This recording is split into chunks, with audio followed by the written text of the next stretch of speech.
Well, people have accused me in the past of being firmly ensconced in my own echo chamber. Although today I'm going to do something to prove them wrong, whether I like it or not. A gentleman who is associated with what he calls the Liberal Sanity Project is reaching out to the red pilled side, I guess in hopes of bringing them to reason. I don't know. What Yeah. first off, tell me what you want to establish about the Liberal Sanity Project. As in what my channel is and what my goals are? Sure. Well, it is just that to bring a dose of liberal sanity to the world. I think if your idea of a good president is Trump, you're probably in need of a good dose of sanity. And I think if your idea of a viable candidate in an election was Bernie Sanders, you also are in need of a good dose of liberal sanity. So I'm trying to toe the line between what a basic centrist Democrat is, but I think I'm pretty liberal in my views. The goal is to just hammer out the details because I think when you really push people, you're going to find they're more liberal than they're willing to admit. How so? Well, take basic Enlightenment principles, right? The freedom of speech. We all believe in the freedom of speech. You'll find I'll give a healthy amount of pushback to liberals who try to deplatform things, but the original people who did deplatforming was conservatives. The original social justice warriors were conservatives. They had problems with gays being on TV, for example. Who are you referring to in specific? Do you have anybody in mind? Well, you can think of somebody like Paul Ryan as the most direct example of this kind of social justice conservative. But or if you want somebody within the social media sphere, think of somebody like Mike Cernovich.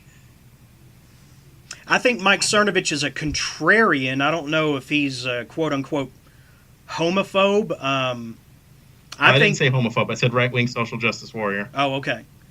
Hmm.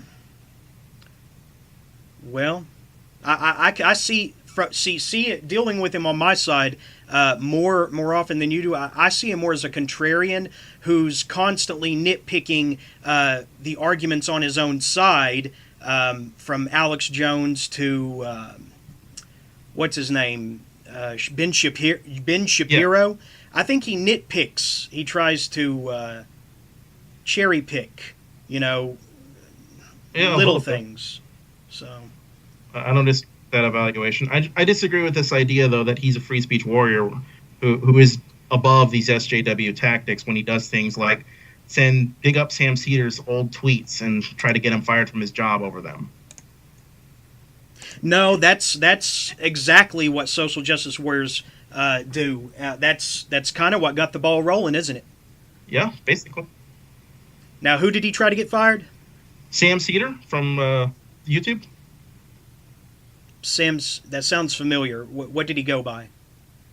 Sam Cedar. It's the Minority Report. Okay, no, I lost that one.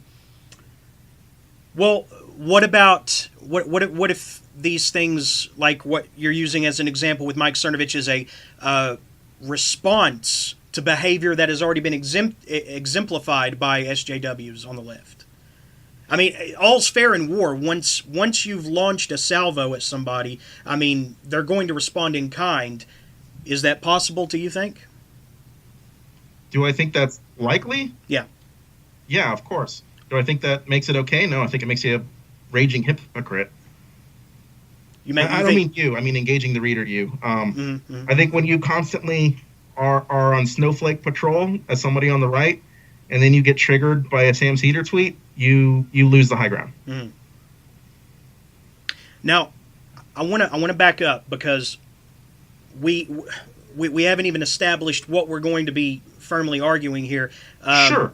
What this? If I may, because what kicked this off was a Twitter disagreement about who the bigger threat to the world is between the alt-right and the leftist social justice warriors. Well, there was a little bit before that. We were talking about what someone owes to their audience. Like Andy Worski was the big example. Oh, yeah. Well, see, you felt that he was platforming the far alt right Yeah. way too much. Given No, I wouldn't say that. I would say irresponsibly. okay, so he wasn't challenging them enough on points. Yeah. Destiny platforms the alt-right all the time. He challenges them plenty. If you're going to bring these guys onto your show and you're not going to challenge them on anything, then what do I need you for? Why wouldn't I just go and listen to what they have to say on their own? Mm. Okay. No, that's right. Well, so basically, as things progressed, we're kind of arguing about whether Andy Worski owes that to his audience to call these guys out, or if it's just to have an entertaining conversation. The latter is the position I took, and you felt that because it was not what he typically did in giving a voice to that he was violating his own formula. Is that right? To some degree, you do owe some things to your audience, and to some degree, you also need room for experimentation.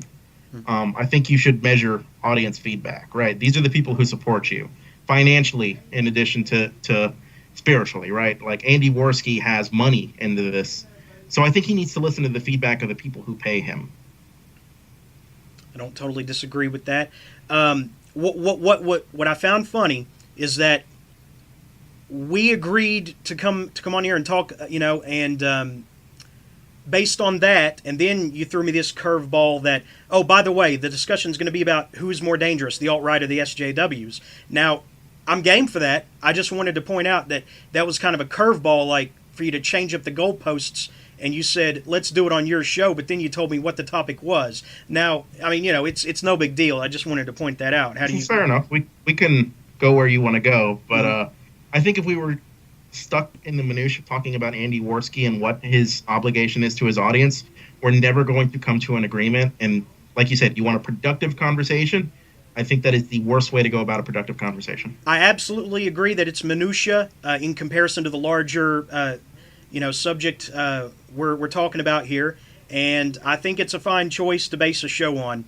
So, with that being said, maybe we should first outline just who the most prominent threats are for each of our sides, like who keeps us awake at night, or maybe not keeps us awake at night, but makes us shudder for the future on each side. And I'll let you go first, I guess. Well, you mean on my side, on the liberal side, the people who make me shudder are the people who my Sanity Project is primarily directed at. And it's liberal identitarians, people who break down their identity.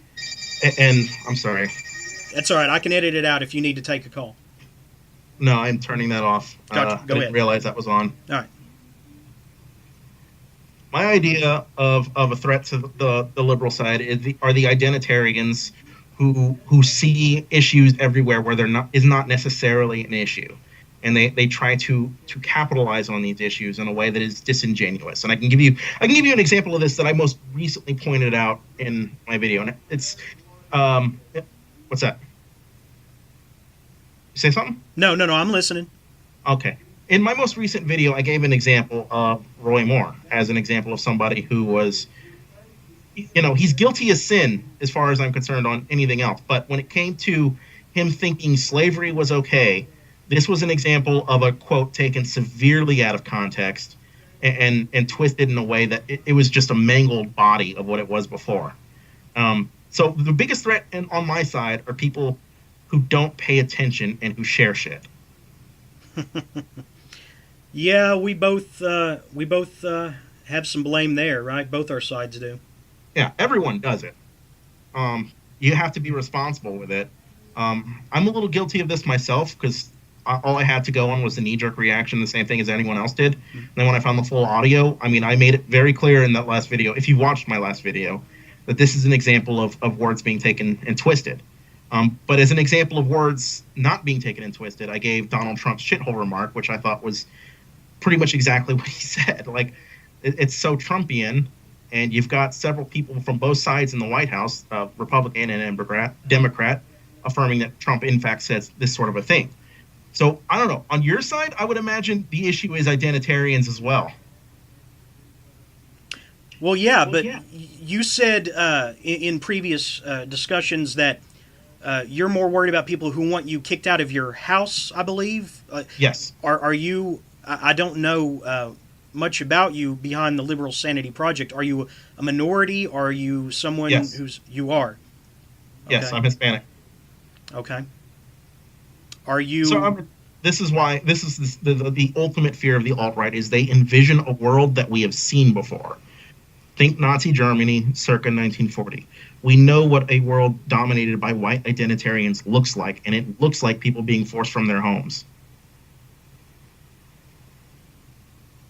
rounded up, um, told that it's just temporary until they can find better housing somewhere else, right?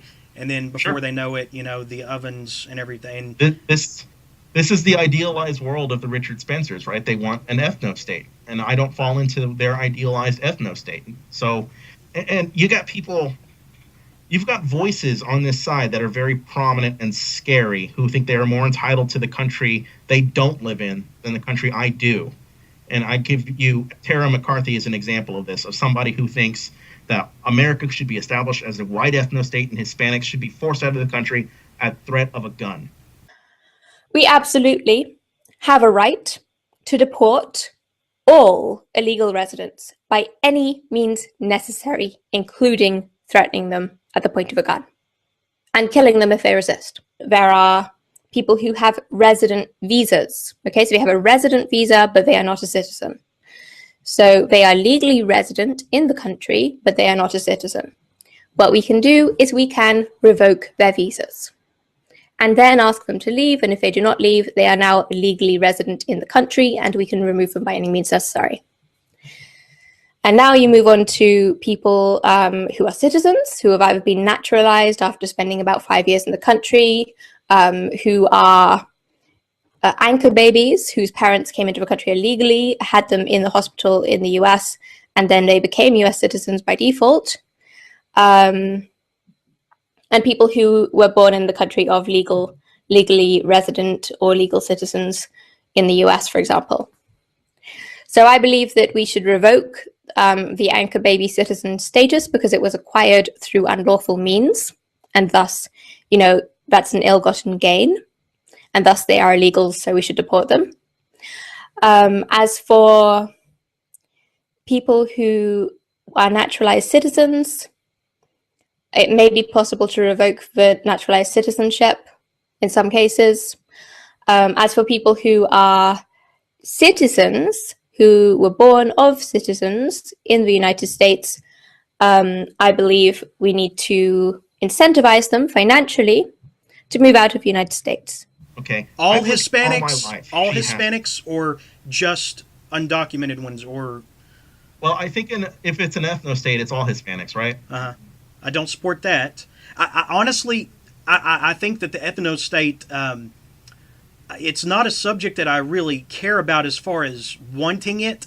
I think that it's okay to be proud of a Caucasian heritage. Sure. Same as it is Hispanic heritage. Yeah. The issue is taking it a step further. Yeah. Has Richard Spencer actually advocated for the things that we typically associate with Nazi Germany, though? I mean, no, he won't come out and say it, but has he hinted at things that could be gradually, incrementally accelerated to the degree that it could become Nazi Germany? Give me some examples. An entire ethno state could be accelerated to the point of Nazi Germany. Yeah, he has said, and I believe this happened in his Sargon debate, that something to the effect that he advocates for an ethno state, but he wants to be a peaceful transition where we pay people to leave. Okay. Well, that happened in Nazi Germany, if I'm not mistaken. Okay, and what happened with the people who didn't leave? So, I mean, that is progression, right? I don't have to tell you what happened to them. I mean, yeah. Precisely. So, I mean, that's how I see the progression. It's like, you're going to pay me to leave the only country I've ever known? I'm not leaving. So what's the next step? You force me out? Like, that's what's so scary about these people. And for all the bitching I do about liberal social justice warriors, believe me, I do bitch about them. Leftists have problems in so far as social justice goes and political correctness goes, but they are not advocates of kicking me out of my home at the point of a gun. Huh. Would you say that Israel is an ethno state? Because, I mean, I heard the waiting list is pretty long for people who are not Jewish getting into that country, even if you're converted. I don't know. On paper, to some degree. I mean, but you have Palestinian Arabs living there, right? Like you have people who are there who do not fall under the ethno-state guidelines, and as such, because Israel is intent on being an ethno-state, it is dominant. It is a place of culture clash. It's a place of violence and tension. It's not a harmonious relationship, and a lot of Israel's policies have to do with that. And I'm not saying that none of the blame lies with the terror fringes in Islam, because of course it does. But Israel is not exactly helpful in a situation when they want an ethno-state. Mm-hmm. But although, again, it's a matter of how you define an ethno-state. If your idea of an ethno-state is a state dominated by a majority ethnicity, well, then the United States is already an ethno-state. It's majority white. Right? You'll find most places that have a majority ethnicity of some kind or another. But that's not what Richard Spencer's idea is. What do you think Richard Spencer? I mean, I know he wants a white ethno-state and everything, but what exactly has he stated that gives you pause, that worries you? Like, I'm trying to find the right words. What about people who don't want to leave? If his vision were to come about, what would happen to those who said, but I love America? Well, he did say in this story in the Washington Post that I can dig up for you, something to the effect that the whole prospects of an ethno-state is likely to garner mass amounts of bloodshed, but such is the case with any majority conflict. His way out in this is constantly saying, well, I don't advocate for violence. But it doesn't fly. You can't have an ethno-state without violence, because I'm not leaving. And this is going to be what you're going to find with anybody else living here. They're not leaving. So either you're forcing them out, or it's not an ethno-state. Mm-hmm. So it can't just be liberals the overreactive liberals that trouble you, that you can pin down the insanity with, like, and of course you've named Richard Spencer. Is there anyone else that you would pin the alt-right? Is there anyone else that you would pin the alt-right, badge on? Is there anybody else I would call alt-right? Who comprises the alt-right the most to you, like, besides Richard Spencer? I mean, there has to be another figurehead that troubles you. There's several figureheads. Richard Spencer is just the cleanest dressed one. Okay. But you've got people like Mike Enoch. You've got people like Edgy Sphinx on Twitter. You have several people who are very sympathetic to the idea of, or outright advocates of, the alt-right. You've got the people from Stormfront, and this is why I was so critical of the Worski thing, calling, Worski their new it boy. You got people on Stormfront who say that Jews need to be exterminated. You're right. So I can point to people, Jason Kessler, for example, who I would associate with the alt-right. These are all people, but I have no chance of moving them to my side. They're never going to listen to sanity. If you were that prescribed to the idea of an ethno-state, you're too far gone. So my idea is to get people, hopefully like you, with a good dose of sanity. Okay. I have heard it said, and not just from the Alex Jones types, from people in that movement who I occasionally talk to on here, because my curiosity knows no bounds, okay? Yes. I hope that doesn't alarm you, but I do occasionally talk to that element, and I want to talk to more people like you.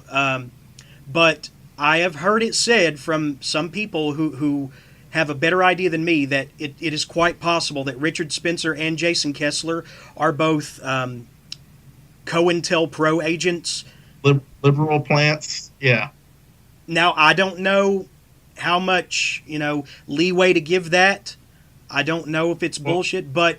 Let's play something called Occam's Razor. How much leeway do you think you should give to that?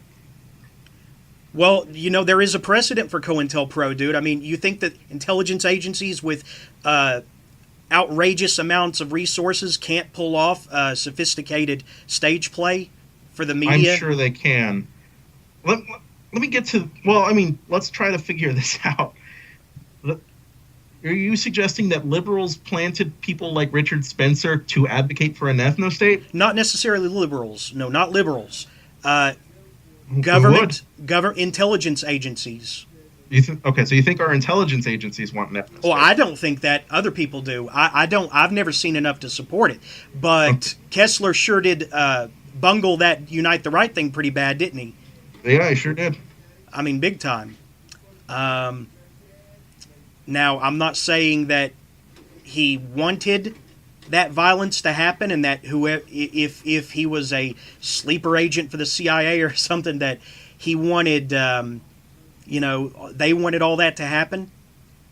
Yeah. But maybe it got out of control. And I'm just playing devil's advocate here because I have heard it said, and come on, dude, the intelligence agencies are, they're constantly doing showing you one thing with one hand and hiding the other behind their back.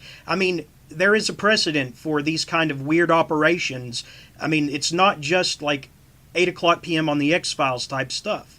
Now, I will say that I don't necessarily believe that they are sleeper agents for the FBI or CIA, but I'm just throwing it out there to gauge, your reaction. Obviously, you think it's crazy, and I accept that. Yes. Here's my reaction at large. If you are telling me that intelligence agencies occasionally lie to people, that's what they do. They're intelligence agencies. I don't disagree. Yeah.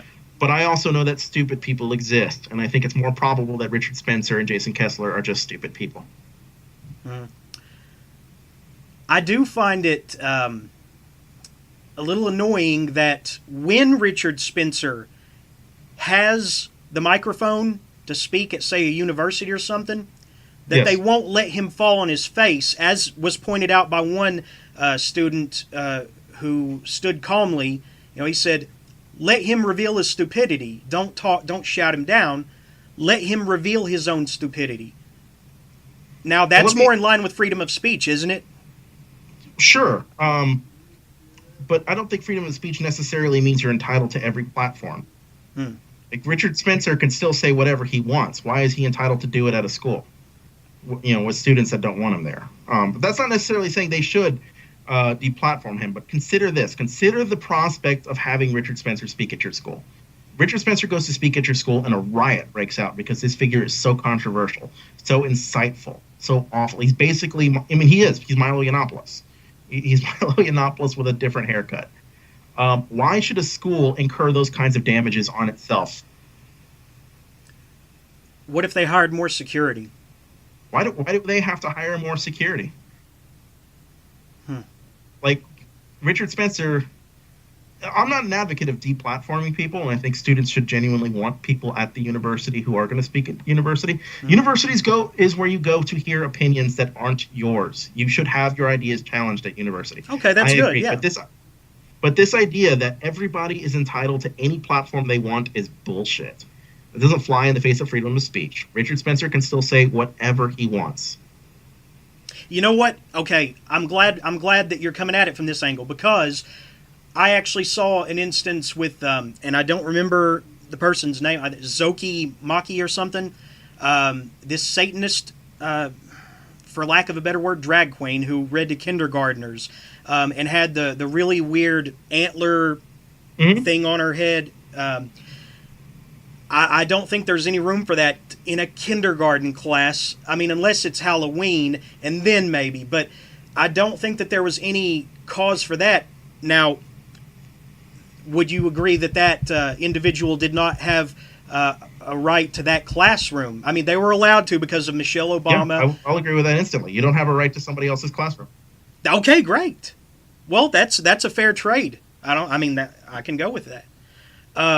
I still haven't told you who keeps me up at night, though. Yes, I'm listening.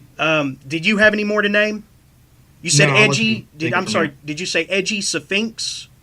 As an example of somebody from the alt-right, yes. Okay. Well, quickly, my list of SJWs that I feel are a direct danger would include, obviously, Antifa, Black Lives Matter, Planned Parenthood, Linda Sarsour, and I would say the Clintons, but they are effectively done, dead in the water. Now, which one were you laughing at? I'm laughing at all of them, mate. Okay, why? Well, firstly, I don't think Antifa's SJWs are an anarchist group. What? Wait. You don't think that Antifa are SJWs? That's the foundation of my hatred of SJWs. Have they not proclaimed themselves socialists? I saw one with a flag of a sickle and a hammer, Sure, brandishing. but you can't be a socialist and an anarchist, right? No. It's like I'm a Buddhist Christian. Those are two things that are contradictory. Socialism requires a state.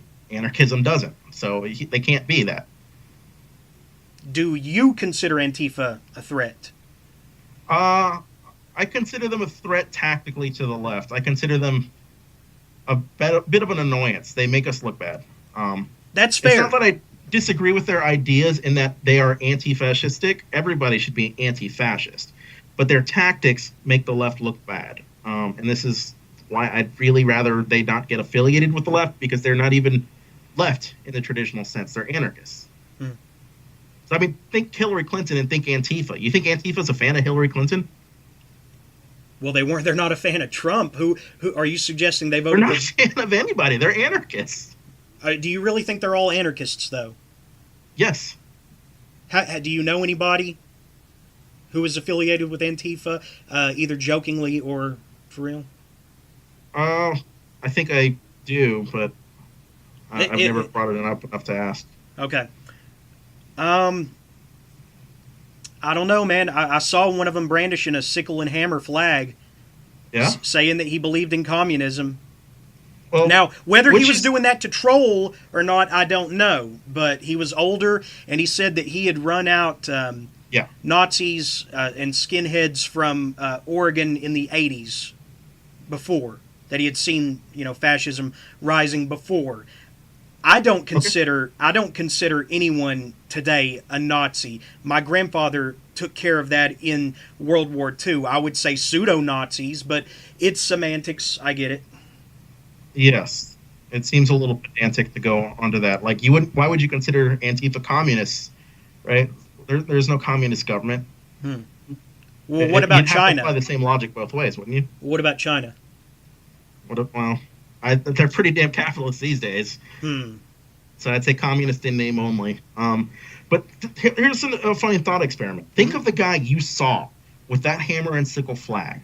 Now think of the political power that guy wields. None. And reason honestly, it's probably none, right? Right. That's why he brandished such an outlandish flag to begin with, is to communicate his outrage, I guess, right? Okay. I saw Nazis marching in Virginia carrying Nazi flags. And I'm not going to play a pedantic game. These guys were carrying Nazi flags. They do Nazi salutes. They believe in an ethno-state. They are Nazis. The president called them very fine people. I think they wield greater political power. They were not all Nazis. Sure, some of them were Klansmen. Well, not all of them were Klansmen either, because I had a girl on as a guest who, around that time frame, I spoke to her before and after Unite the Right, and Antifa and Black Lives Matter were working at it hard that day to pin those people in and, force a confrontation. They were throwing feces. They were, you should see this one kid's face, Jason Bomber. He's going to have facial reconstructive surgery. They were hitting people with bricks. And I know that you consider what happened to Heather Heyer a massacre. I think a massacre requires, more deaths than one. But that kid... I think one death is too many. Oh, that's true. But Jamie Alexander Fields, the driver of the car, people were attacking that car with bats and bricks. Okay. I mean, do you find that troubling at all? I don't think that anybody was attacking that car with bats and bricks. I saw video footage of it. Really? Send that to me. Okay. I'd love to see that, because what I saw was a car in immaculate condition speeding towards a crowd. I'll send you the footage of that if you like. We'll trade after the show, yeah. Yeah, and speaking of the girl you had on, I don't know this girl, and I don't want to call her a liar.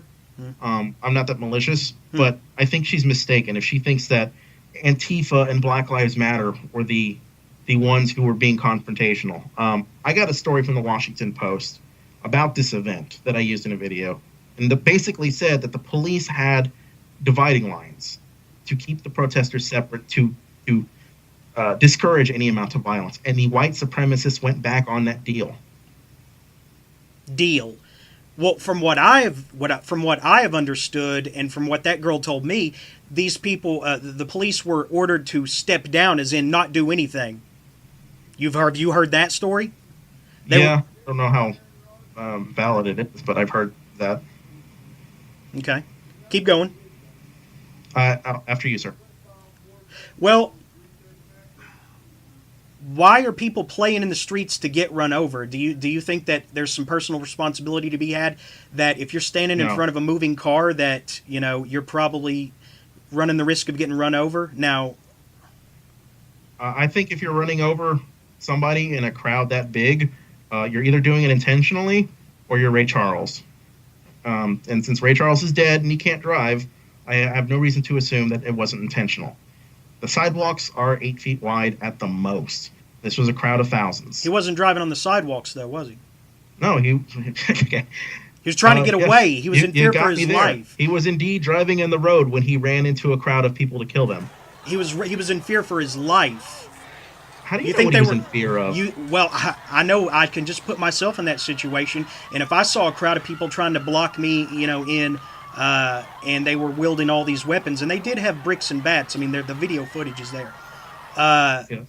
I mean, and not only that, but Baked Alaska had been damn near blinded earlier that afternoon, and he wasn't even initiating any violence. They just came up and side-blinded him and just maced him with some, I don't know if it was acid or bear mace or some combination or what, but that guy legitimately went to the hospital. And Governor Terry McAuliffe had the nerve to say, no one went to the hospital. It's unfortunate that Heather Heyer died, but no one went to the hospital. When I can point out Jason Bomber went to the hospital because his face was smashed in with a brick. And not only that, but on the other side, Deondre Harris, who was there, I guess, representing Black Lives Matter or I don't know what, but he was involved in a skirmish in a parking lot, and he was all bloodied. So he went to the hospital. Baked Alaska went to the hospital. There were a lot of people going to the hospital, and Governor Terry McAuliffe tried to downplay it, brush under the rug, and say, no one went to the hospital. It wasn't as bad as people think it was. Well, somebody died. I think it's worse than they think it was. Well, yeah, that's what I'm saying. There was the government, the local government was trying to downplay the incident when they're just as responsible. I understand that they tried to play this political game with the permit to assemble. And at the last minute, a judge granted them the permission to assemble there. Right? Yeah. Now, why didn't the opponents of these people have to apply for a permit? They did apply for a permit. They did. Granted a permit. Okay. I can send you that link to that as well if you'd like. I'll make all sources available. Not because I don't believe you, but because that will be very helpful in the future. Sure. Okay. So, if your assertion is that there was violence on both sides, I don't disagree. It's hard to disagree with what there's footage of. Mm-hmm. But your assertion also seems to make the white supremacists out as victims, and I'm sorry, I couldn't disagree with more. These people showed up with clubs and shields and were marching in the streets saying, Jews will not replace us and blood soil. It seems pretty clear to me that they wanted violence. Now, I'll be honest with you. The blood and soil thing, I misread that at first. I thought that it was in reference to Thomas Jefferson's admonition that occasionally the roots of liberty have to be replenished with the blood of tyrants. Stupid me. That was naive of me to think. And yeah, that kind of imagery was... I told the girl... when we spoke after Unite the Right, I told her, I do not think that this is the answer to what ails America. I told her very clearly that I don't think National Socialism is the answer to what ails America. Now, what is the answer? Well, hang on. We'll get to that. I mean, hopefully. But, I mean, if we had that, we wouldn't need to talk here. If we had that laid out right now, right? I don't think that brandishing these kinds of... symbols from the past are necessarily are the right thing, for America. National Socialism. My grandmother escaped from Nazi Germany, so I'm all in with you there. But the thing is that Hang on, I lost my train of thought. Take your Okay. time, sir. Yeah. Okay, so we were talking about Unite the Right and the girl who I talked to. Yes. These kind of symbols, they had to have known, that this was bad optics. I've heard that term used up and down, the trail through with these people. Bad optics. We should have known better and everything.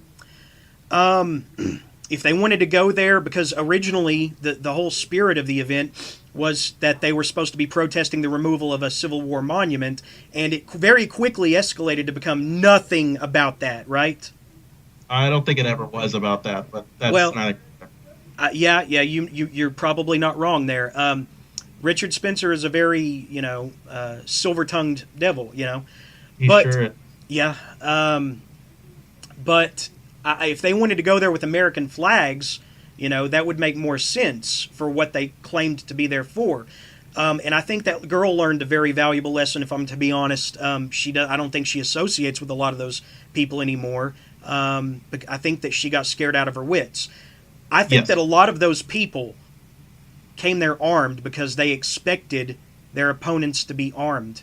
Now, you gave me that earlier, that there was violence on both sides, and I appreciate you giving me that inch but why did Trump catch so much flack when he said the same thing to the media? He said it was both sides.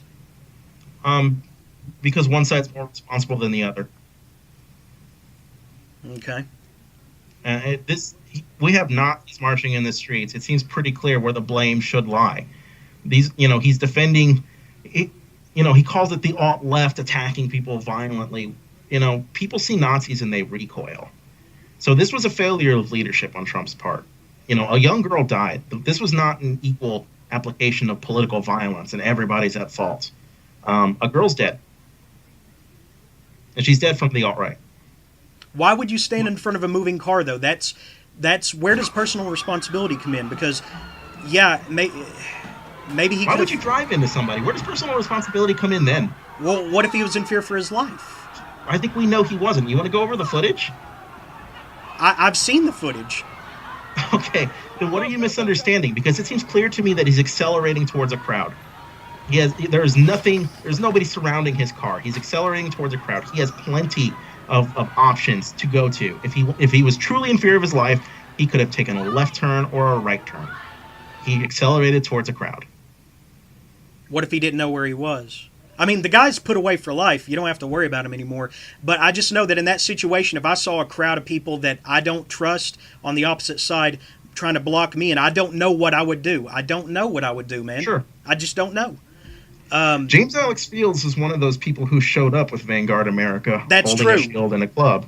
That's not smart. And I have no reason to assume that he wasn't there for violence. I feel terrible for his mom, and I feel terrible for Heather Heyer's mom, because they're adults from a previous generation who were able to curb their political differences in a more responsible adult manner. Yes. I feel bad for both sets of parents, and man, It's a FUBAR situation. yeah. I don't know how close we can get on this situation. Did you say that you knew people from on the left that were there? No, I don't think I do. Okay. Because I know, and I like I said, I knew one person there on the right, and as far as I know, she wasn't going there with National Socialist sentiments. The whole, Well, yeah. If I can, here's what I would assume about anybody who does go there. I would assume that whatever story they give you is a self-serving story, left or right. That's fair. That's fair. What were some of the other examples I listed that you found laughable that trouble me as on my side? Let me think. Hillary Clinton is a threat as a social justice warrior. Well, yeah, she molded. How does Hillary Clinton threaten you? She created this whole situation, man. What whole situation? The whole environment for social justice warriors. The The Clinton Civil Rights Act was passed in 1965. Jim Crow existed for 100 years before then. I think the environment existed for centuries now. I don't quite get your point, but Well, what is a social justice warrior then? Let's define our terms. okay.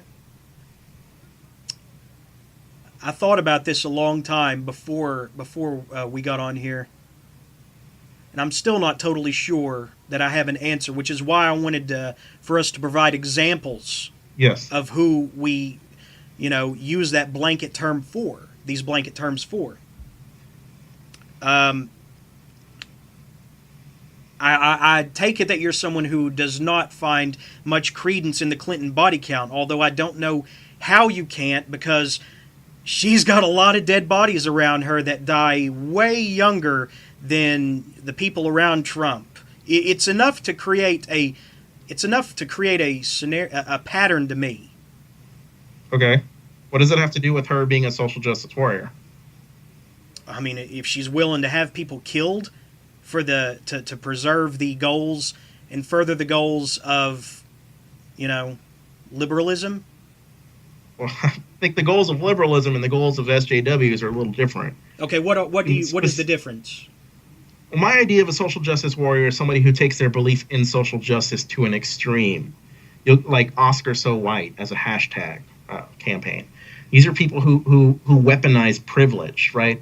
This is a concept that exists, but instead these people use it as a means to dismiss other people, like dismiss any suffering you might have because you're white. That's my idea of a social justice warrior. I don't think Hillary Clinton dismisses white people. I don't think she has any interest in weaponizing or blaming people or is an advocate of such extreme social justice. A common criticism of her during the campaign was that she wasn't liberal enough. So this idea that she falls under leftist SJWs is patently silly to me, because she had to apologize for calling black people super predators. This is something not, and I think unfairly, but this is something a SJW wouldn't do. Right? The SJW would never call a black person a super predator. Mm-hmm.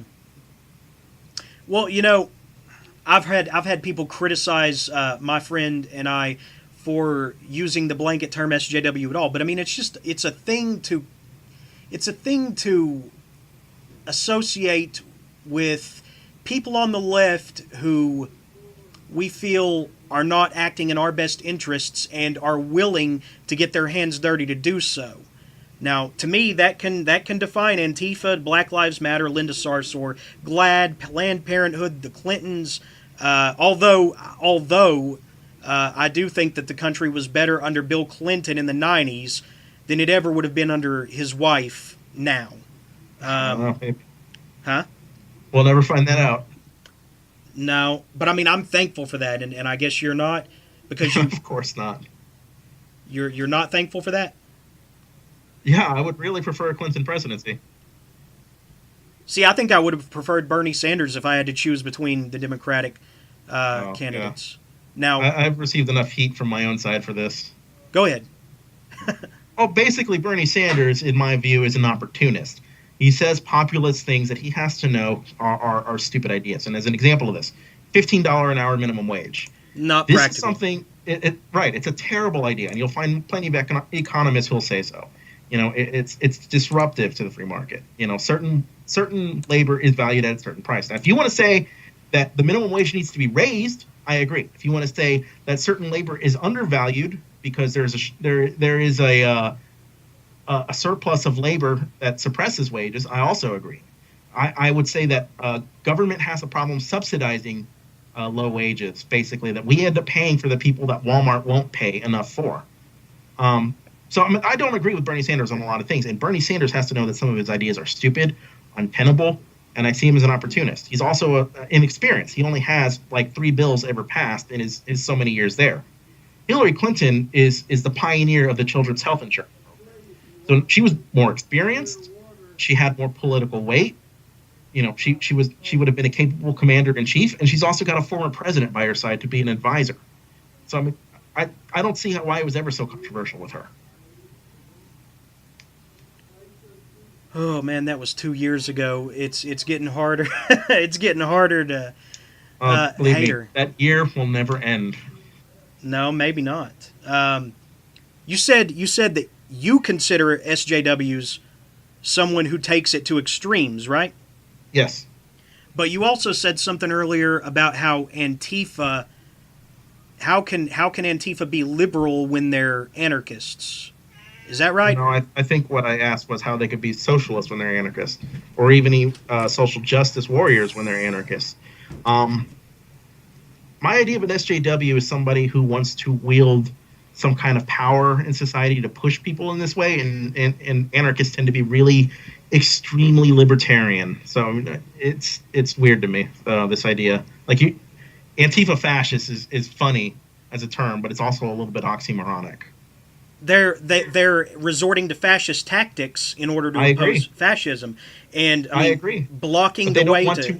But the issue is they don't want to wield any kind of state power to push social justice, right? They don't believe in the state, so they can't, by definition, be social justice warriors.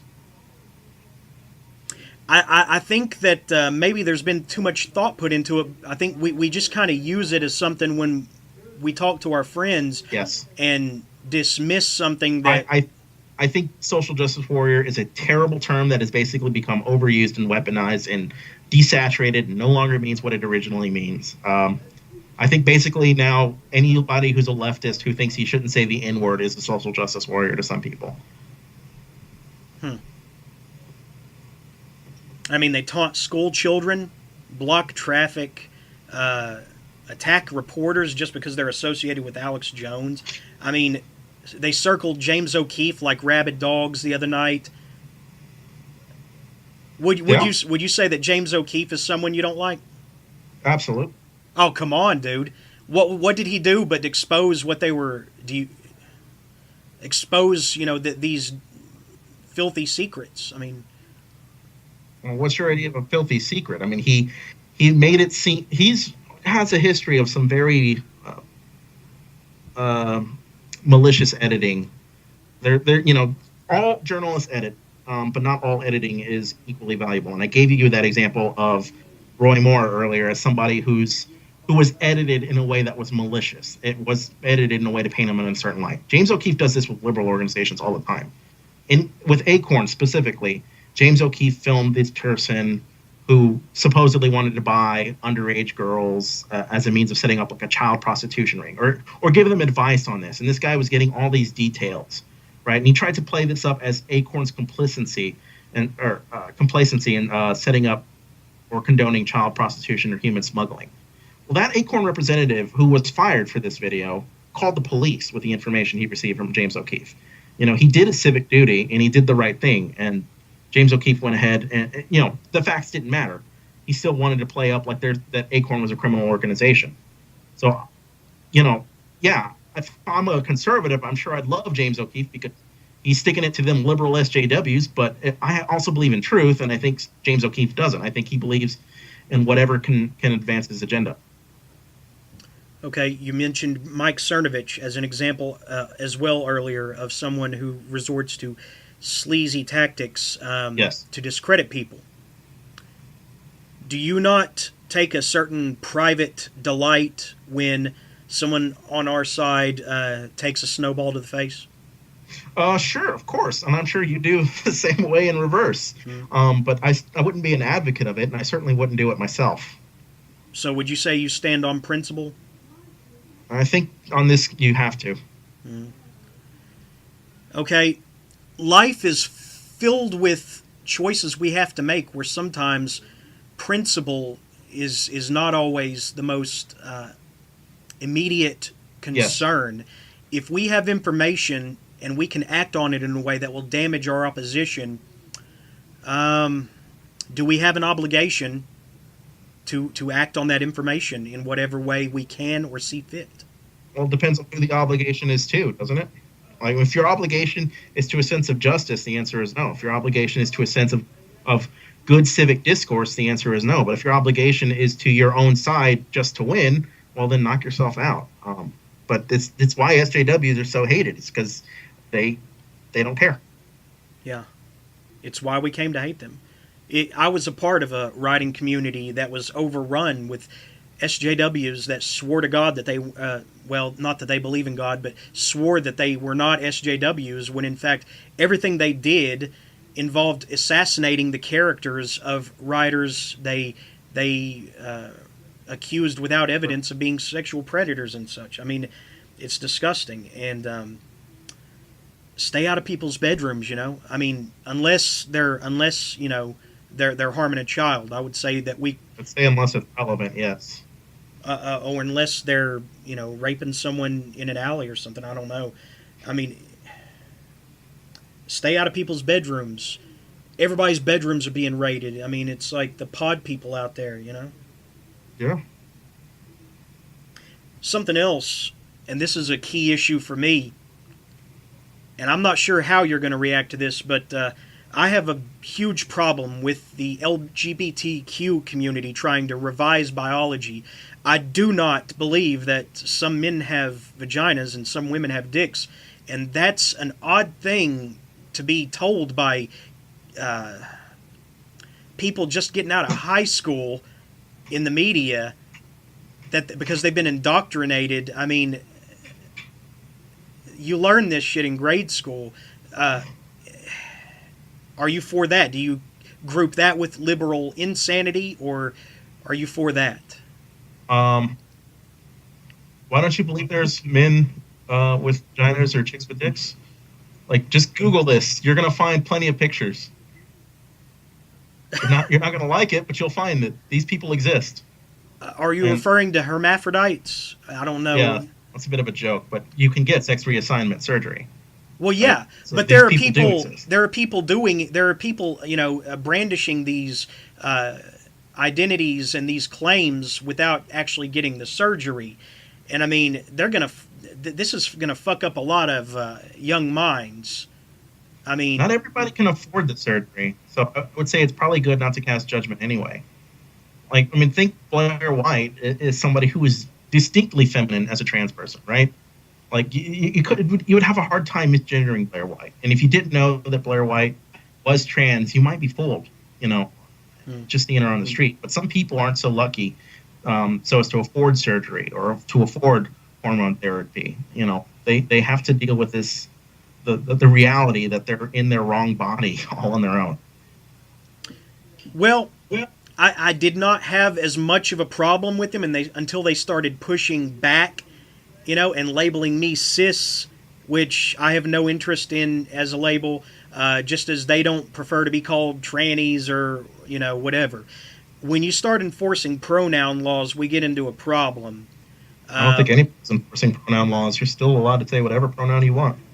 I talked to someone in Canada who said that it's a deal there. Okay. It must be, yeah, it's awful, but don't say it then. I mean, you're free to say whatever you want. Well, I'm free to call them he or she then, right? If you want, knock yourself out. I mean, it's not that it might be a dick move, but you can do it. I don't think it's a dick move if I'm not interested in that element of society. I mean, I'm not going to be so familiar with it, and I mean, it's like, I'm just not interested in making that leap with them. You know what I mean? It's not something that interests me. But when you start talking about pronoun laws and how you're gonna come after me, what pronoun laws exist? California, right? California has a pronoun law? From what I understand, in the workplace. California or Washington, I mean, California or Washington won. And I talked to someone in Canada, had him on as a guest, and he said that things are flat out Gestapo over there. So, really, you think Canada's under the Gestapo? Well, I mean, in the military, they did say that bestiality was acceptable, did they not? Or was that fake news? I'm sure that was fake news, but I don't know. There's so much shit that passes under the radar because of that label fake news that is actually real and worded so professionally and expertly that you can read it and think that you're just misunderstanding, My recommendation would be to research these things on your own. You'll find a majority of claims like this are bullshit. I hope Canada, so. I think that what you're thinking is a Bill C-16. You're not going to jail for misgendering anybody in Canada. Canada hasn't lost the rights to free speech. It simply adds transsexual protections to the list of protected classes. It's no different than what we have here with gays, right? Like, you can't discriminate against gays in the workplace, right? Okay, what is discrimination? I can't fire you when I find out your boyfriend is named Chuck. Okay. right? So I mean, there has to be some minimum protections. Or I mean, you might disagree that there has to be some minimum protections, but I'm just saying that's what these laws are. That's what C-16 was. And I don't know about California or Washington, but I can't imagine that there was ever any law that's going to penalize you, like a penal code law that's going to hurt you for misgendering somebody. I would imagine that you could protest that pretty successfully on First Amendment grounds. Well, this may shock you, but I have a quote-unquote token gay friend. I used to work with her, and she's never... Say it ain't so. Huh? Say it ain't so. I'm shocked. I don't know if you're mocking me or not. You probably are, but that's okay. I'm just playing with you, buddy. Okay. Well, the thing is, she's never been as loud or obnoxious as a lot of this element tends to be. Don't become the stereotype, right? Okay. You like I said, stay out of people's bedrooms, but why does it have to be in my face? You know what I mean? What's in your face? The loud, obnoxious, you have to address me as she or he, it doesn't work. Okay. People don't like that. People are turned off by that. I You can think have a people are good also conversation. turned off by being misgendered intentionally. What would it hurt you to just use them by their preferred pronouns? Well, what if somebody wants to call me by some nickname, and I could be a bad sport about it. I could be a bad sport about it and say, don't call me that. Yeah. Respect my, sovereignty. Yes. Well, but it would be a bad sport. I have had at least 12 nicknames in my lifetime, and I welcomed all of them openly because they weren't like something derogatory. Yes. I would say it's like with nicknames, that's a great example that you're going to occasionally find people who don't have the same kind of thick level skin as you. And that's horrible for them. It's great for you, but not everybody's world experiences are the same. So generally my philosophy is, what does it hurt to just use their pronouns? Like, why is this controversial? Just don't be an asshole. Well, why is it so important to them? Because that's their identity. Okay. Right, Michelle? Who's Michelle? You. I'm calling you Michelle. Oh, well, thank you. Well, I mean, it's my point. Like, if that's not your name and I'm using that to insult you, it gets old. So, I mean, just don't be an asshole. And hey, if you want to be an asshole, knock yourself out. You got free speech. It would depend on how they approached me. Well, I mean, I think if somebody like Blair White approaches you, I don't know what. Now that's an interesting. How they approach you. I mean, if they make it clear that they want to be addressed by a certain pronoun and you intentionally misgender them, it just seems like a dick move. Blair White would be an interesting dichotomy because she and I agree on a lot. Oh, hang on. Did you just say she? Yeah. Blair White is not a girl. She was born a man. That's true. She has said as much. Why are you using her preferred pronouns? Because she passes. Okay. Well, that's great. That's a great example then, because it shows you that this isn't a sacrifice that you necessarily have to make. That you are already clear on this idea that you can address people the way they prefer to be addressed, and it costs you nothing. It hurts nothing. And I think people are upset that people are misgendering people just to be assholes. But I don't think there's any law against that. And if you want to do it, knock yourself out. Tell me this. You said you were Hispanic, right? Yes. Have you ever been so mad at a white person that you just said, you fucking honky, or something really derogatory? It's okay. I'm sure I have. I can't remember specifically. Okay. Well, it's okay if you have. My best friend's white. We shoot the shit all the time. I think this is the case with anybody. I think the issue is when you weaponize these kinds of things. But I mean, I don't know. When you're fighting somebody, gloves off, right? That's the point. That, I mean, it's not a hate crime if you're saying something to get in someone's mind who is pushing you and pushing you and pushing you and getting in your face. Say, what are you going to do about it? Huh? What are you going to do about it? Now, that happens with any minority, any majority, in any sub culture, right? Any low IQ people. Well, some high IQ people engage in it too, right? Yeah. all the more so they'll spar with their wits. But just out of curiosity, and I don't know if you'll want to answer this or not. Are you a citizen of the United States, or are you here on a program? Because I don't know. I plead the fifth. Okay. I'm just kidding. I'm a citizen, man. Cool. Yeah, I'm a citizen. Cool. But I think the fact that I am a citizen and I notice. Here's the thing. I can tell you, people who say racism doesn't exist, we had a black president, they can go fuck themselves.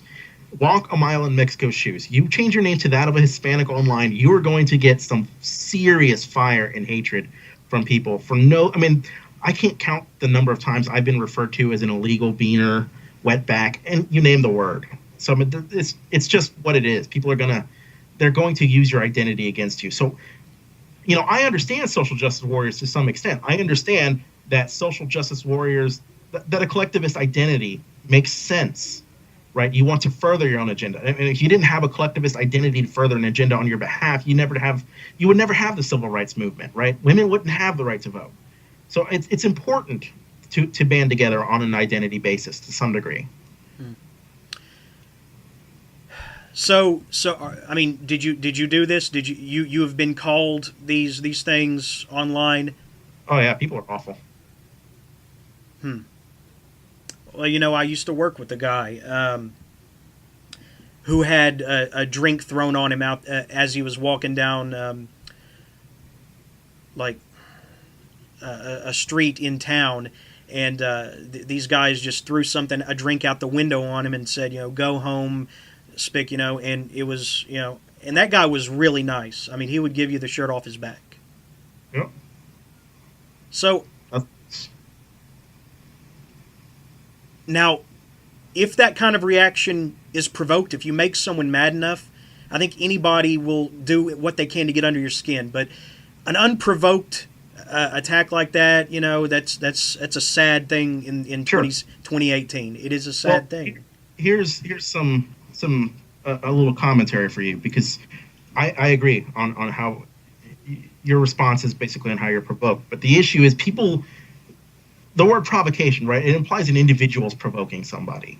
Okay, but if your personality is centered around an identity, right, a black identity, and every time you're provoked, it's always by somebody white, you're going to associate the white identity with provocation. And this is where liberals lose people that they need to fix. They need to learn how to talk about white people in a way that isn't so antagonistic. And this applies to conservatives too. I mean, think of the word anchor baby. That is an ugly fucking term. But so it applies both sides. Yeah.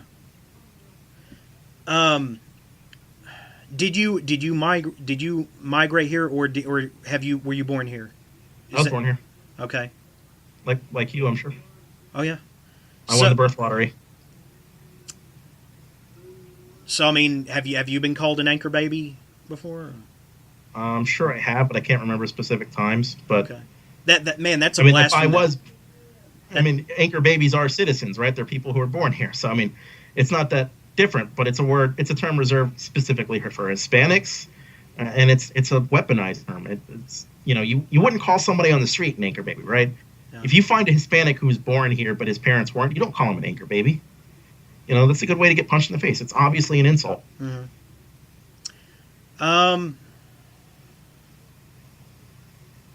How do you feel about people crossing the border with this sense of entitlement, though? I mean, that are taking advantage of the resources meant for people like you who are here legally. Do you what have sense of entitlement specifically? Well, I get to sneak over the border, and they do water drops for me as I'm crossing the border with little messages written on them to encourage me on my journey. I get to sneak over, smuggled in rolls of carpets or in a glove compartment. That happened once. Seems really entitled. I mean, that happened once. You remember that, right? Yes, I'm sure. I mean, did you see the photograph of it? Yeah, I've seen photographs of people trying to smuggle themselves over. They get in all sorts of creative ways to get here, which is why I don't understand why you would use a sense of entitlement as a word. It seems more like I get a sense of desperation from that. Are things that bad there? Yes. They are. Would you rather? Do you want to live in Mexico? No, but I'm more of a mountains, forest kind of guy. So Okay, well, Rio de Janeiro has mountains and forests. Would you want to live in Rio? I don't think so. Not right now. Not as I am right now. No, It's an sir. That impoverished shithole, I would right? not last a day. Precisely. These are places with no opportunity. People live in poverty. People go hungry sometimes, and there's no government. It's corrupt, and they're living under constant threat of violence from cartels, from these drug manufacturers who want them to live under this sort of authoritarian rule. I have nothing but sympathy for these people, and I have to admire the bravery of those who try to cross.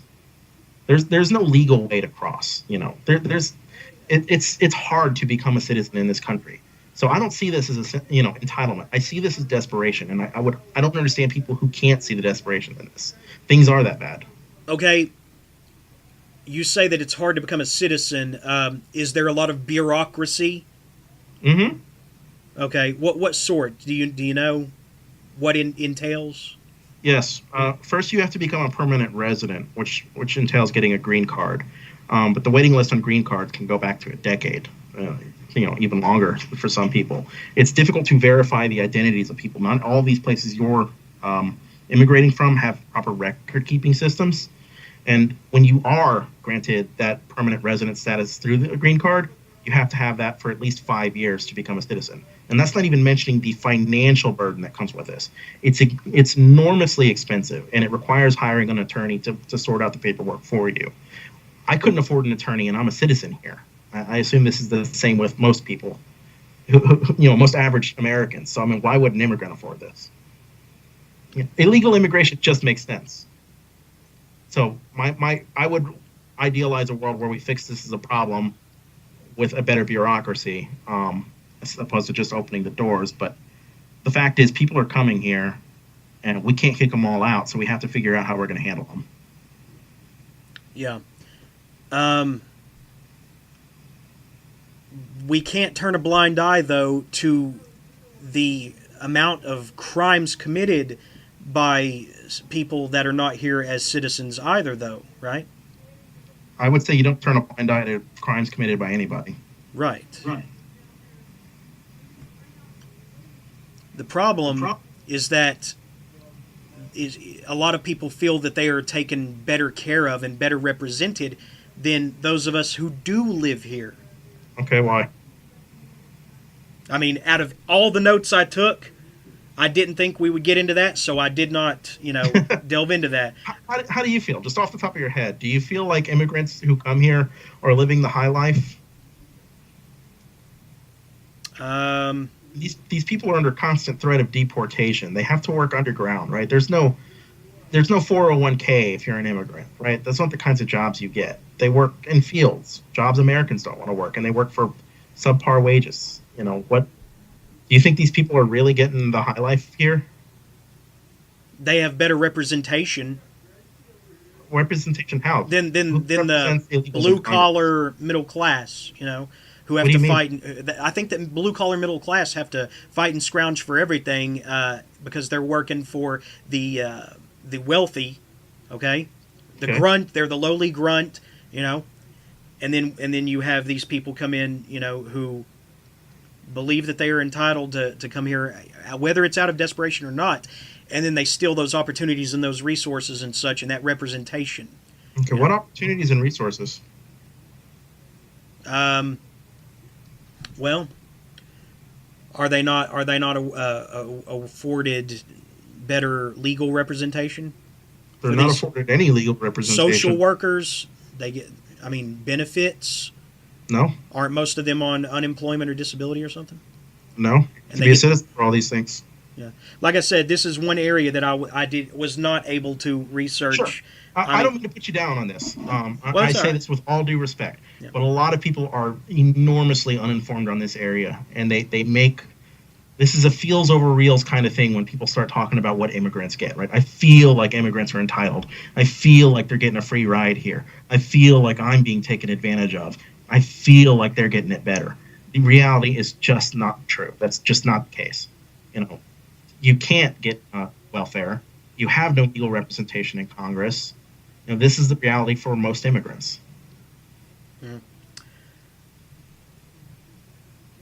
I'm going to have to do my homework on that one. I will provide you the sources on this. Believe me, I've got like a whole notebook of just sources for this, and I'll be happy to give them to you. Okay, let me throw this at you before we go in a different direction, because this is quite a puzzle here that business owners are going to find themselves in. The Attorney General Xavier Becerra is threatening business owners in California that he will come after them if they obey federal immigration law, which means turning, I guess speaking up about any, illegal residents or aliens who happen to be in their employ. He has promised to use, I guess, states, rights to go after them if they obey federal immigration laws. That's going to put a lot of business owners in quite a pickle, because they're either going to disobey the law of the federal law or the state level law. Now, figure that one out. I would rather get some specifics on that. What law is it they would be accused of violating that the California AG would go after them for? Dude, if you knew how much stuff that I went through, I've been at this all day, and you might be able to provide your sources like a snap of your fingers, but the way I work is a little bit more chaotic, but I can produce it if you'll hang on one moment. I will pull up the article that I read. Now, obviously, I don't go to the Washington Post or the New York Times and herald them as something, as a piece of reliable information, or even CNN, because they have been found by James O'Keefe to be embroiled in their own scandals, which I guess comes with the territory of doing business. But let's talk about that. Where do you get your news? Well, I mean, not from places you do, places that you would try to defame, but these sources speak to me and how I view the world. Obviously, I saw something in these sources that spoke more to my American experience, so I'm going to pursue that more than I am the New York Times, the Washington Post, and such and such. Hang on, I'm trying to find this. Sure. Well, while you're looking, do you mind a mild criticism? What's the criticism? Are you aware of something? Confirmation bias. Meaning that I'm going to accept whatever Steven Crowder, the Boston Globe, or Michael Savage would say because it's being said by them. No, not necessarily that. Okay. You're going to accept what they say because they say what you want to hear. Confirmation bias it's an unconscious validation of your own worldview, right? You believe something to be true, and so you seek out information that informs that truth, even if it's not necessarily true, even if it's not necessarily accurate. Well, we all do that, don't we? I mean, are you saying you never do that? Okay. We all do that, and it's important to fight yourself against it. And this is why you won't find me sourcing things like Think Progress or being liberal or anything like that in my videos. I am very aware of confirmation bias and how it informs people's worldviews, warps their worldviews, and how detrimental it is to civic discourse. So I purposefully try to find the most neutral position I can. And you might not like it, but I think CNN, New York Times, and Washington Post tend to entail that.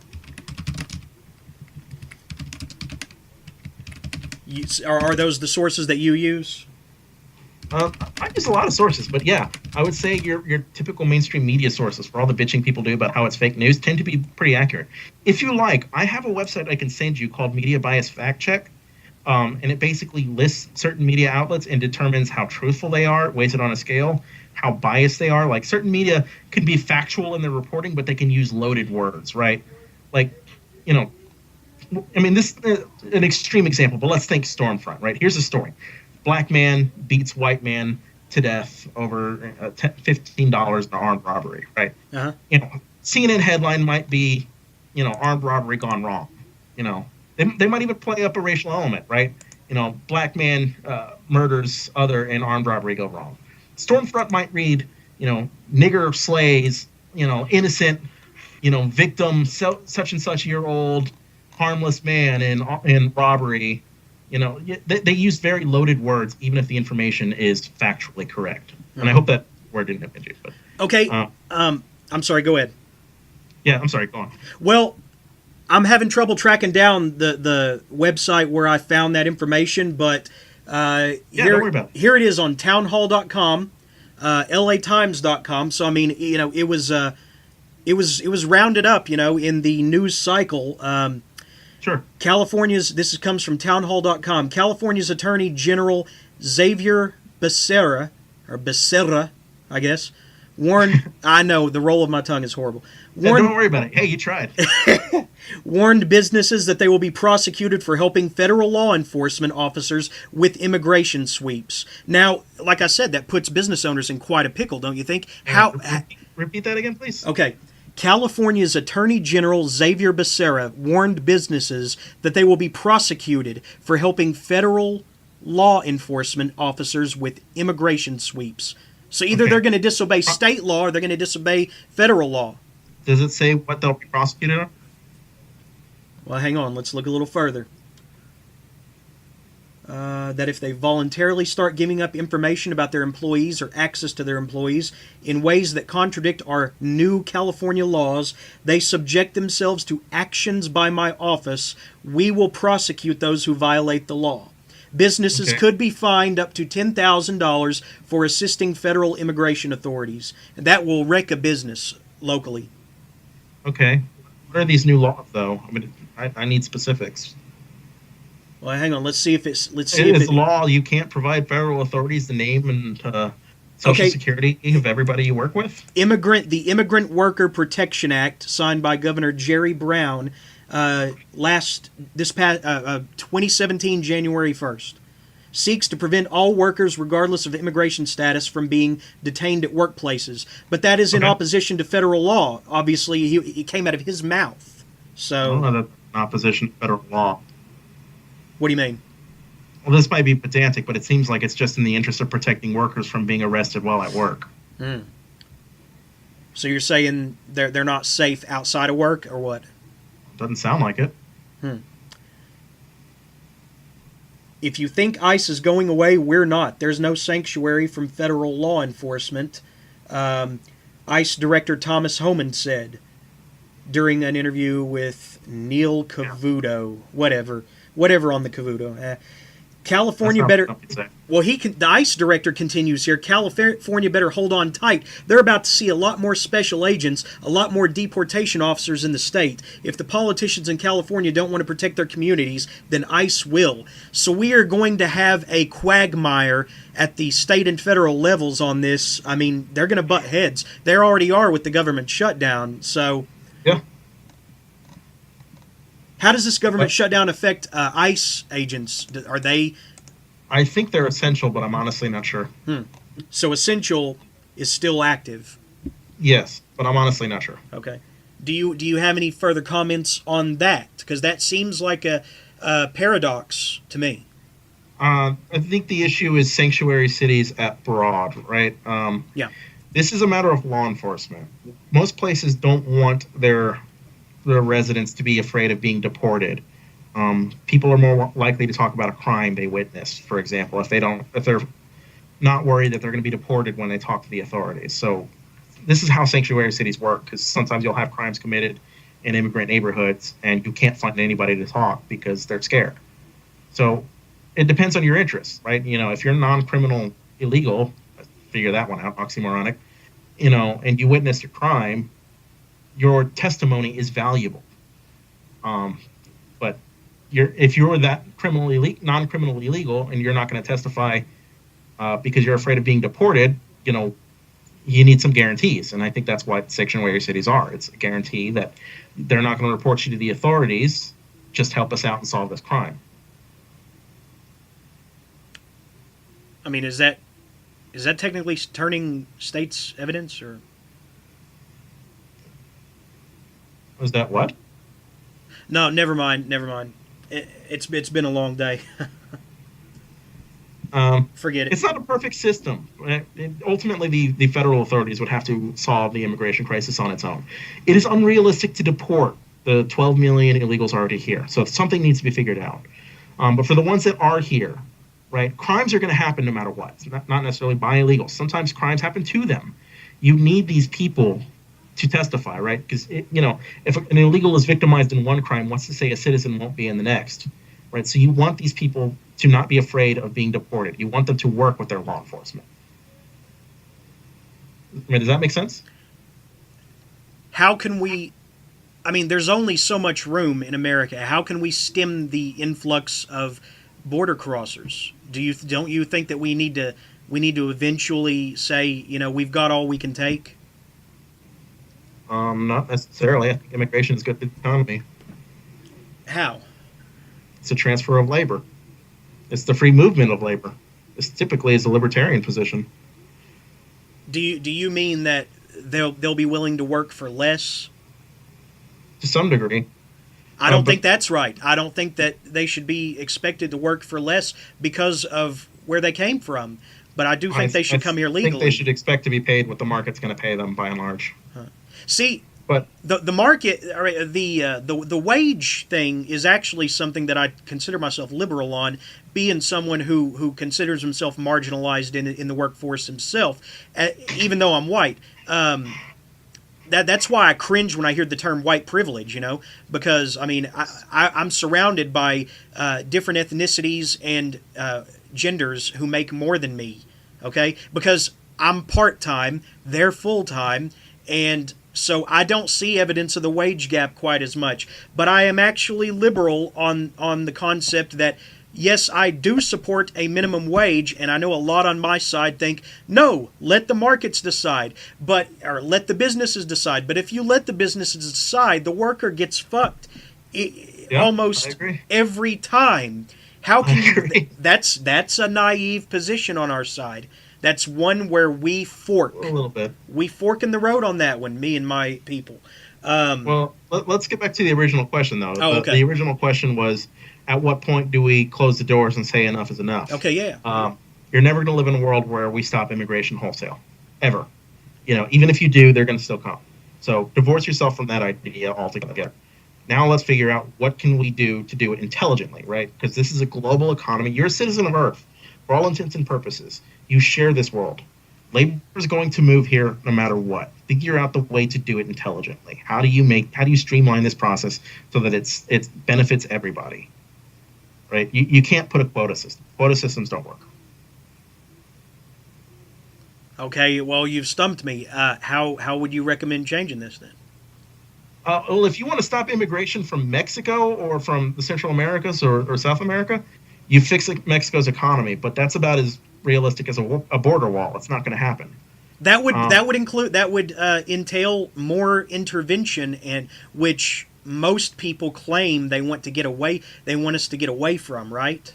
Yeah, well, I'm not most people. I would say, I mean, it would be great if we could help Mexico out. It would be great if we could basically nation build in Mexico, but we can't. How? Help them how? What is their major malfunction? Is it a military? Is it social, economic? What?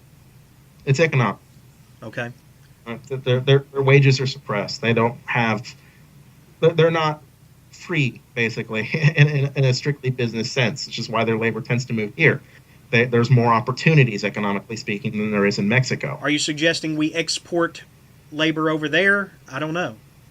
I wouldn't necessarily suggest that. I would suggest that if you want to help Mexico's economy, and bear in mind, I'm not an economist, I'm not an expert, but the way you would fix it is with a proper infrastructure, first and foremost.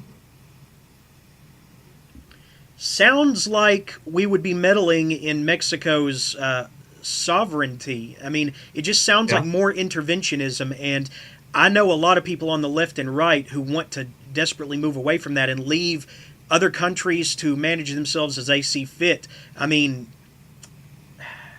Yeah, well, I mean, the question was, how do you stop illegal immigration? You stop it by fixing Mexico's economy. If you don't want to intervene, don't intervene. Fine. But you're going to have to deal with illegal immigration, I'm right? still not clear on how we could fix Mexico's economy. We can't. I'm saying that it's not a realistic solution. It's the best hypothetical solution there is.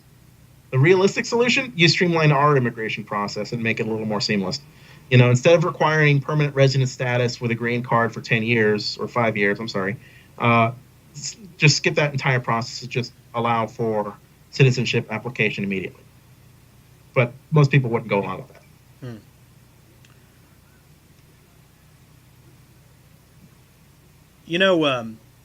Speaking of California, we did talk about California briefly earlier.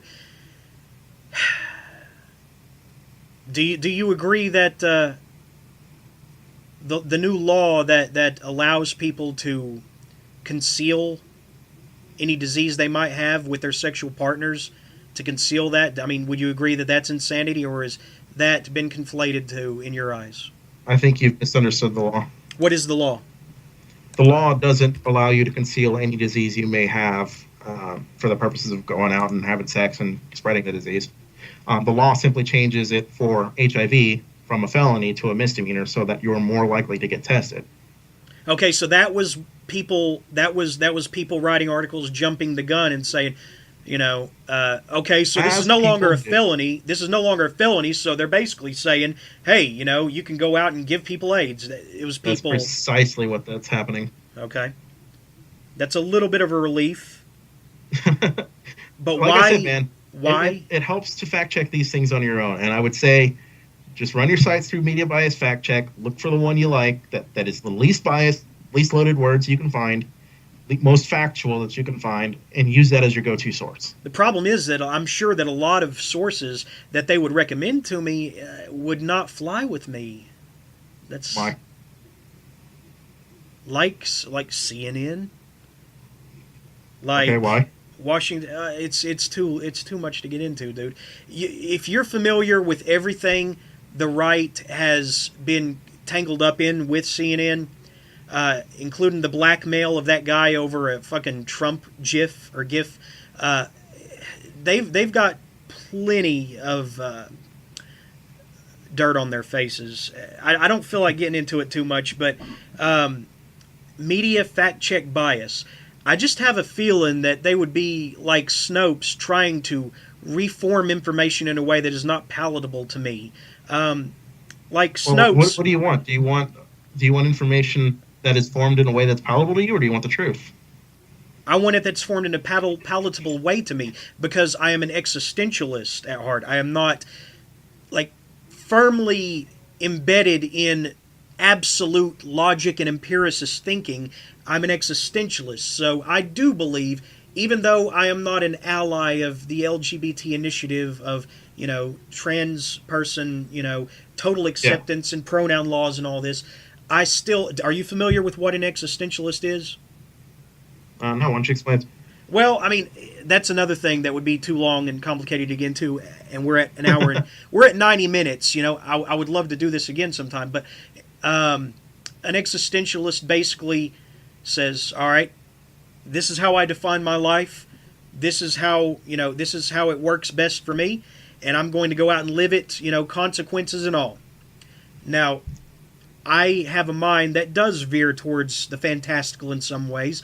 I don't think that Alex Jones's circus behavior at times totally circumvents the information he is presenting when he's waving the papers right there at the camera saying, this is my source, this is where I got this from, and he's weeks and sometimes months ahead of mainstream legacy media. And I will be glad to give you examples of that I'm sure. in the next few days. Was that a little snarky there? Have you ever heard a phrase, a blind squirrel finds an acorn now and again?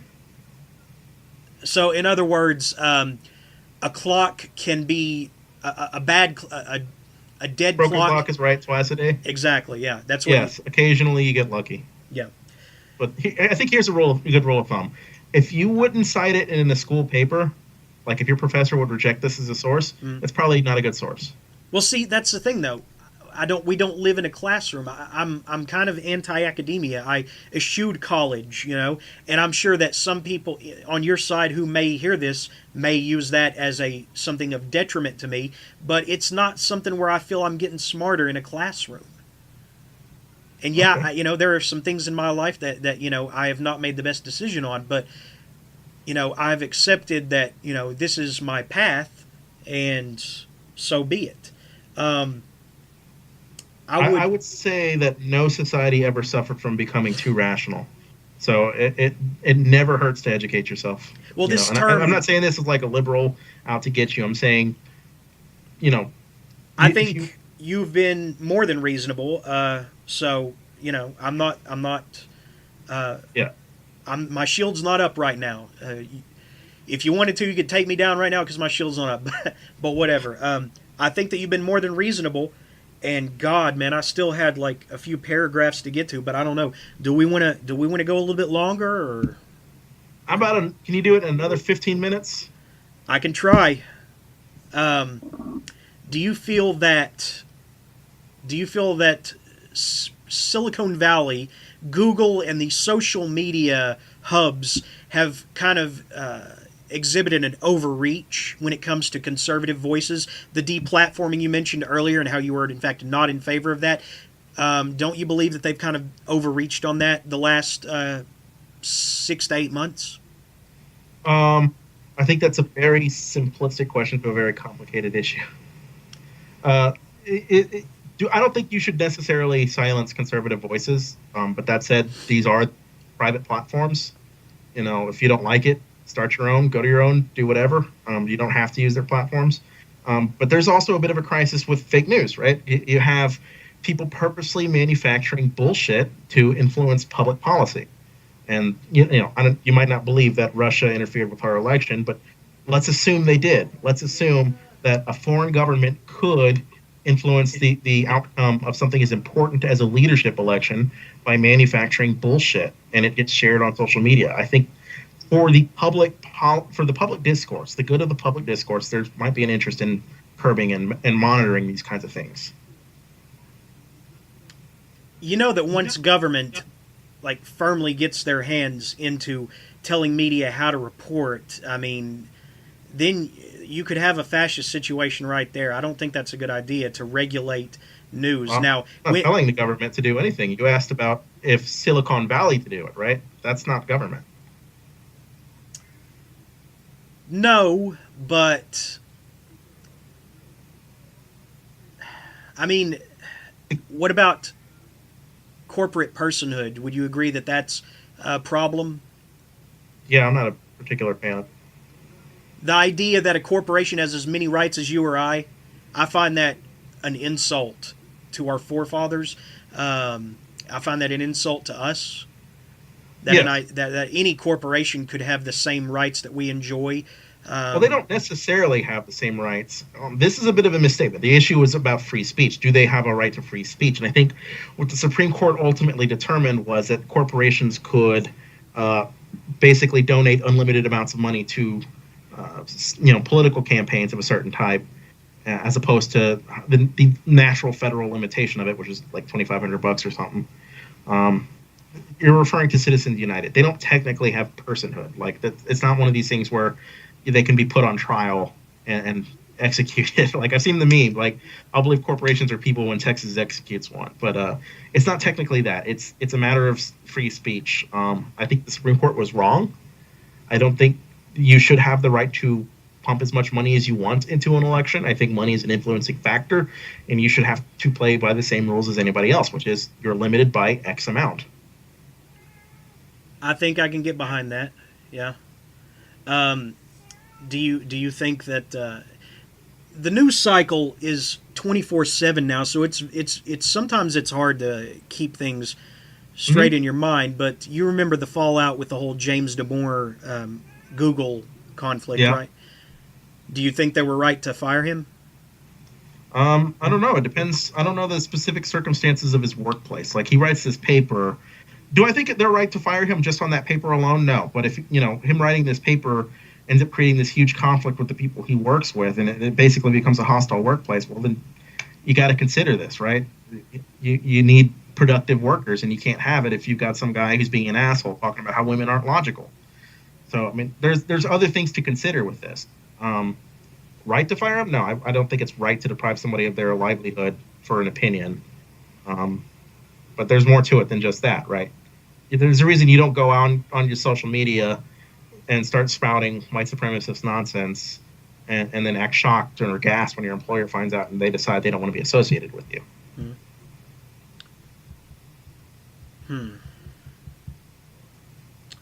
You know, I have heard it said from my more, I don't know, fringe-minded friends that, well, they egged me on one day to type into a search engine, happy white couple, and what comes up but a bunch of pictures of black couples. Now, that's seems... Hilarious. Huh?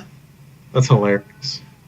I mean, I find it odd. I don't know what the point was, and I honestly I don't even know why the guy must have heard it down through the grapevine, like kind of like, dude, if you fold the dollar bill a certain way, then you can see the towers fall, and that kind of lore, right? That urban legend shit, right?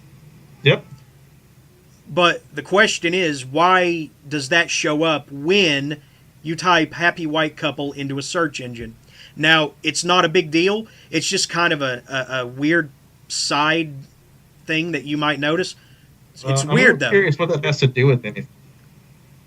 Well, I mean, the first thing that comes to mind with me is, Google gaslighting us. Not so much as a fact, but just as something that I would entertain for, like, a split second. Oh, I see. See, you got to understand, I used to be a fiction author, so that has something to do with it, too. Sure. Okay. If you're asking for a solution to the fear of getting gaslit by Google, my solution is that there are other search engines that you could use if you wanted to, right? Marketplace of ideas, right? Yep. There's also a marketplace of search engines. Knock yourself out. Yeah. Something else I have a problem with the left with, and I would hope we can agree on this one. I think we have been more amicable than I actually anticipated. You asshole. Fuck you. But no, there's this guy. I don't know what his whole deal is, but I guess he champions himself on, outwitting conservatives and such. Did you mention him earlier, the Destiny guy? Did you mention him? Yes. Okay. He has been arguing for ethical child porn. I mean, now, if you have watched any of his streams, you're probably familiar, but yes. I can't... Is he trolling? He can't be serious with this shit. He thinks that by using this as a therapeutic tool for pedophiles that they will not go out and harm an actual child, but someone was still abused. Understand, okay. with whatever they're using as therapy. I just think that was a waste of taxpayer dollars to even fund as a study. And he's... As a study. Huh? It wasn't funded as a study. It was proposed as an idea. But who proposes that? If psychologists who are noticing a link between the use of pornography and a drop in sexual crimes. That has been confirmed. But I think you're misunderstanding Destiny, and I don't, I have my own problems with Destiny. That's not one of them. I like him, actually. I think he's very entertaining. I think he can cut through certain things like a hot knife through butter. But what he said with regards to child pornography was that if it's determined that the use of child pornography prevents or lowers the instances of child rape, that's a worthy trade-off. I agree, right? You do what works. This isn't a perfect world. Yes, you're always going to have child pornography. There's always going to be a market for it, and there's always going to be child rape. You simply create the best atmosphere for reducing these bad things. That's if that's the case, then yeah. If it works, I mean, that's the operative question, right? What if it works? What if making child pornography available as a therapeutic tool to pedophiles reduces the numbers of child rape? Is it worth doing? I say yes. I just think you got to say no on that one. No. I mean, I just find it odd that it would even be brought up. I mean, it's like the leftovers of, what is Alfred Kinsey? Was that his name? Yeah. He first proposed this kind of shit. dude, there are some places you don't go in your dark mind, and that should be one of them. And I just find it odd that I have to defend the position that why do you want to reform them? They have committed the ultimate taboo to life, to because innocent they life. exist, right? You want to fix them. Well, no, these no. are people who exist. You got to figure out how you deal with Most these people don't want to fix them. Most people want them to be reviled and shunned for life. I mean, now it's different if someone's entrapped on to catch a predator on, and it ends up like getting thrown out. That's different. I don't believe that everyone who got suckered into that shit is necessarily a predator. I think they were just dumb and bored. Some of them, but I've got to insist very strongly that we steer away from this kind of thinking that they need therapeutic assistance to be reformed. That you just have to control yourself and say there are some taboos you do not inflict on innocent life in the world. I mean, what are we talking about? Let's talk about those taboos. What's worse, raping a child or child pornography? What does it matter? Because someone was raped either way. Okay, well that's true. What are you going to do? Are you going to ask for the consent of the abusee? Yes, that was the idea. Who would do that? I don't know. Somebody who's interested in protecting children from being raped in the future. You don't want to help these people. That's fine. I don't want to help them either. Okay, well that's cool. That's about pedophiles. I care about the child they're going to victimize, and if I can save any child through this idea, then I'm for it. Do what works. I think that's a good place to end it. Not because I think that's a breaking point or anything. But yes, I mean we've explored a lot of ideas in approximately 2 hours, and if your conversation goes into child fucking, you've probably talked too long. Yeah, we jumped the shark about 20 minutes ago, I guess. Okay, I don't know. Do you want to give your name, or do you just want to stick with Liberal Sanity Project? Well, is it all right if I advertise myself real quick? Yeah, plug whatever you want. If you enjoyed listening to those on the podcast, I am the Liberal Sanity Project. You can find me on Twitter at the LS Project, or you can find my YouTube, the Liberal Sanity Project. You can see the kinds of videos I produce. I highly recommend you check them out. They're not all that bad. Might even be a good red pill opportunity for you. Yeah, thanks. Alternative, is that what you said? A red pill opportunity is what I said. Okay. Well, I think that this has been the productive conversation we sought. I don't know how you feel about it, but honestly, I would like to continue it in a series, like incrementally, because I feel there is a lot to be gleaned from these ideas. I don't agree on every conclusion you reached, and you don't agree on a lot of them that I reached. But I respect that you are trying to restore something that was broken in this country. I don't know, 2-3 years ago, maybe longer, probably longer. So. Yeah, I would advocate for liberal sanity. I would love to have it back. I used to consider myself a liberal. Come back to us. I can't, man. Maybe when your work is done. But, well, thank you, and I'll let you know when this is posted. Awesome. All right. Thanks for having me. This was fun. Thank you, dude.